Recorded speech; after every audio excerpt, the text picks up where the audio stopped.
Hello YouTube, welcome back to the channel. Stack and Perpetrator here, and this is going to be part 2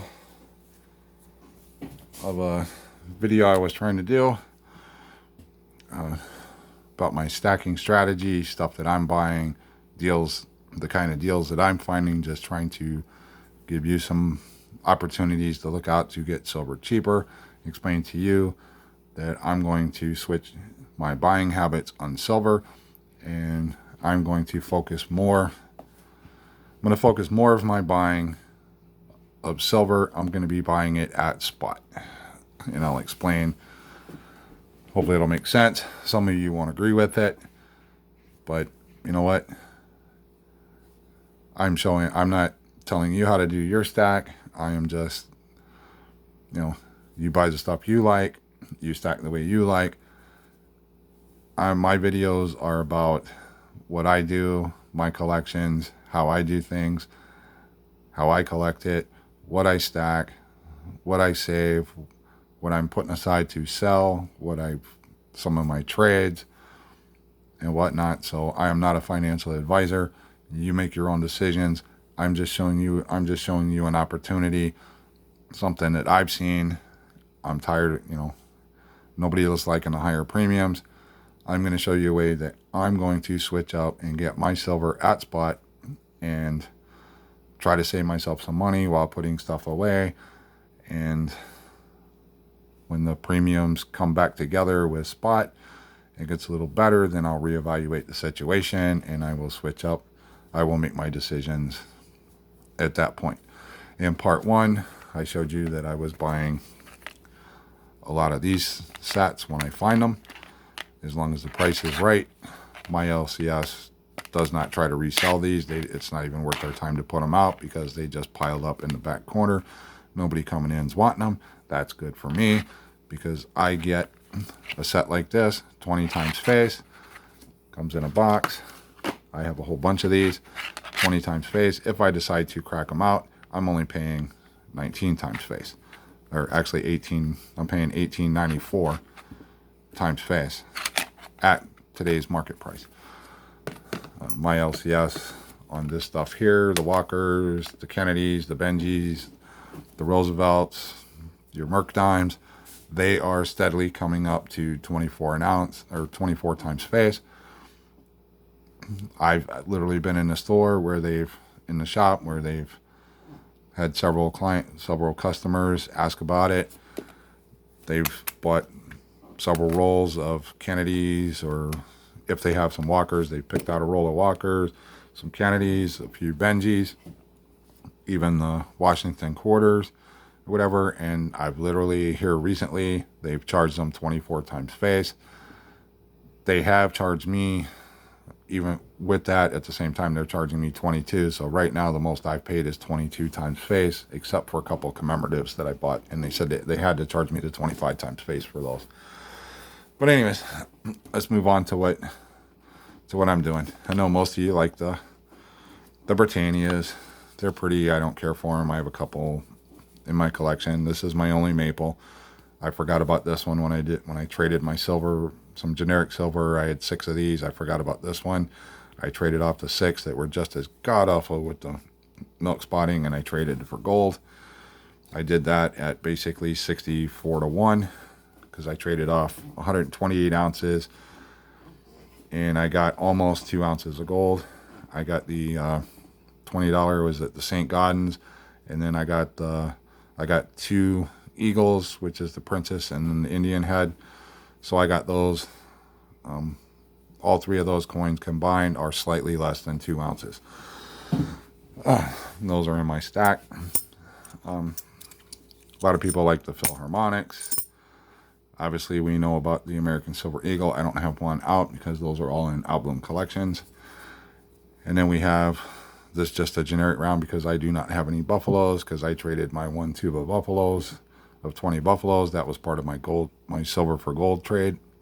So I do not have a buffalo in my collection.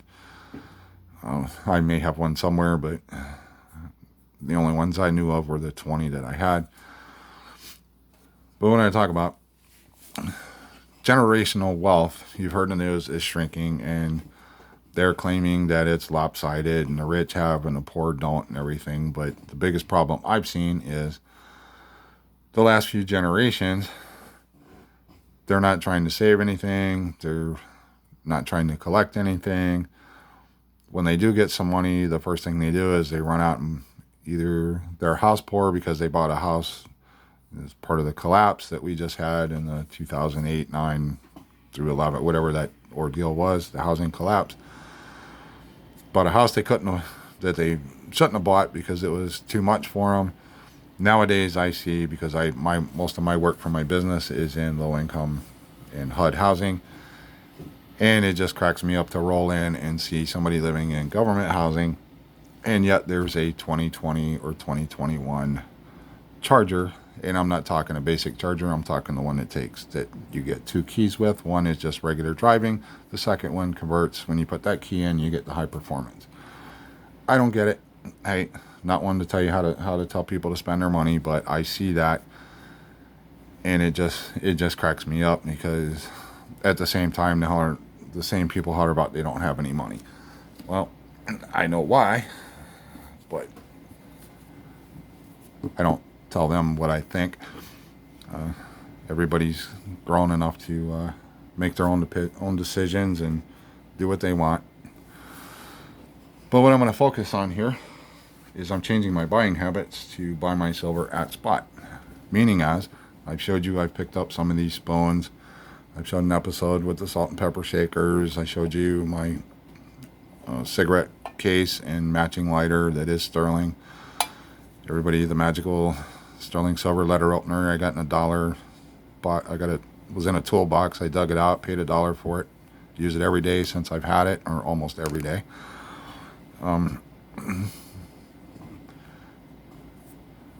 This is the kind of stuff that I'm going to start buying, because it is the people are bringing this stuff in, and it's one of the reasons I say there's absolutely no shortage on silver. There's plenty of silver out there. There's only a shortage on certain products. If you don't believe there's a silver shortage, my LCS wants to talk to you, because they want to know how many 1,000-ounce bars you want them and how soon do you want to pick them up. They also want to know how many 10-ounce bars you want. They also want to know how many monster boxes of Philharmonics, Britannias, or the Buffaloes that you want, and when would you like to pick them up. They may have to wait a week or so to get a monster box of Eagles in, but you just have to let them know what you want and when you want to pick it up. They want to talk to you. But anyways, getting back to this stuff. This stuff I see is brought in just massive amounts, and I'm just looking at my one LCS, my main LCS, the one that I deal with most of the time. This stuff comes in and is just phenomenal. How much of this stuff I've literally went through thousands of ounces of sterling silver, teapots, creamer sugars, bowls, platters, the serving sets, the forks, spoons, knives, the carving sets, all of that. That's where I picked out most of this stuff here. I've started a little collection of this. I kind of like this stuff. This has, along with like the cigarette case, this has a collectability aspect outside of silver. Even though it's coming in, there are people that collect the smaller spoons like this. Same with the salt and pepper shaker sets. I just have a few pieces out here. It's what you've seen. I don't want to show everything I have. This is one of the unique pieces I picked up.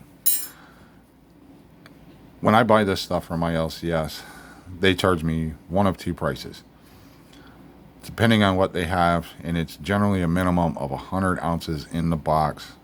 Whether they have to crush it, the big platters, the bowls, I've seen them crush them. The teapots, I've seen them smash those.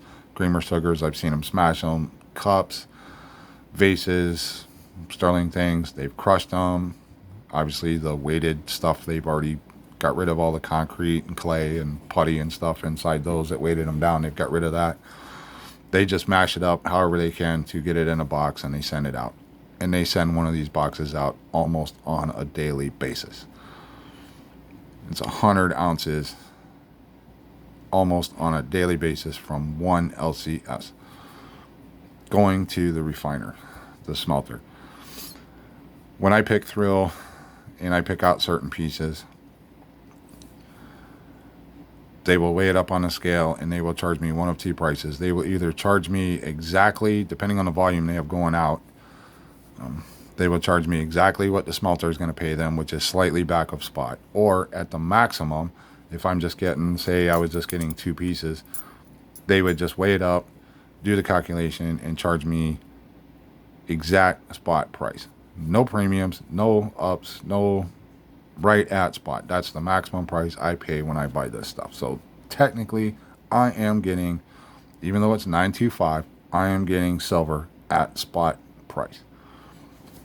Now, let's take the number, because silver has been holding above 25 an ounce. It's like a tennis match that nobody can score a point on. It's just back and forth, and up to 26, a little over 26, and then it falls back down, gets down close to 25, may touch under it, and it goes back, and it's just back and forth, back and forth. So we're going to use the number 25 because that's pretty much the current thing right now. 25 an ounce. Well, what can you get for 25 an ounce? Nothing, because you have the premiums. Let's talk the generic rounds. If you get generic rounds, and say the Buffalo or whatever, and they're going for, I think they're actually going more than 30, but let's call it 30. So you're paying spot 25, and then you're paying $5 premium to get your generic round. So we're gonna use that price. Well, let's say that both of us had $3,000 to invest in silver today, and I'm at the LCS before they box up the sterling silver to go out.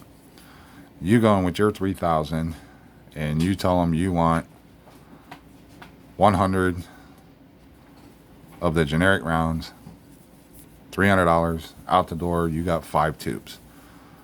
5 tubes of 20 of your generic rounds.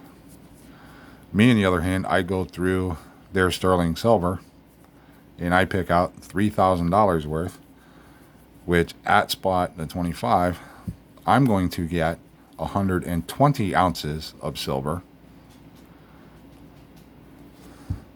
because I'm only paying $25 an ounce with no premium. That's why I get 20 ounces more. So everybody's going to say, well, this stuff is junk, and SHTF situation comes around and you're kind of stuck with this. Well, depends on how, if I know it's coming and I can get down and cash this out or whatever, then I'm good with that. Yes, you'll be better off if it immediately hits. You'll be better off with your rounds or your constitutional, your 10-ounce bars, things like that. Your Britannias, your Maples, your Eagles, you'll be fine with it. I have some of that stuff. I have lots of Eagles. I have lots of constitutional. So I'm set there. I'm just looking at buying some silver, boosting up the weight that later on I can sell, and I don't have to worry about the premiums. Well, let's say that we get a magical increase and we hit the magical number of silver goes from 25 to 30. And we hit the magical $30 an ounce mark, and we both decide to sell. You're more than likely going to sell your 100 ounces, your 100 generic ounces. You're probably going to get a $2 premium on the buyback.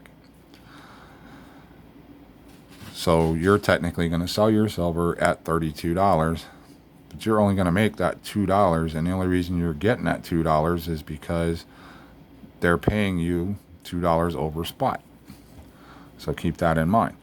You're going to make your little bit of profit, your $200 profit on your 100 ounces. I go in with my 120 ounces of my sterling,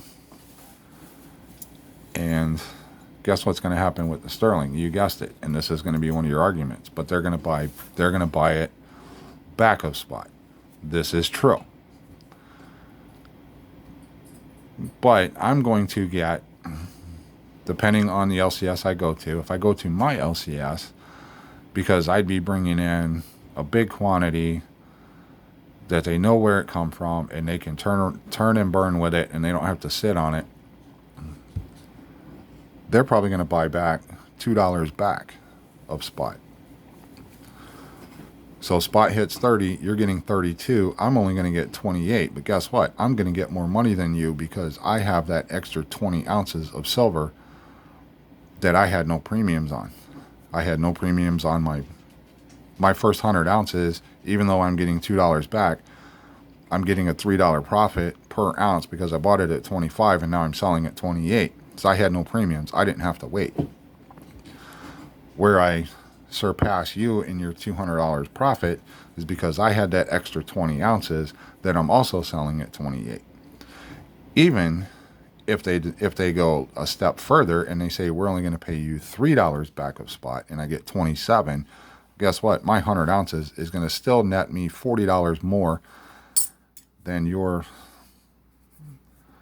$200 profit you got on your 100 ounces of generic silver. So even if they go $3 back of spot and you get $2 above spot, I make more money. I have more profit. So anyways, that's my strategy going forward. I hope you understand what I was conveying here. Hope you understand the reasoning by where I'm going with this.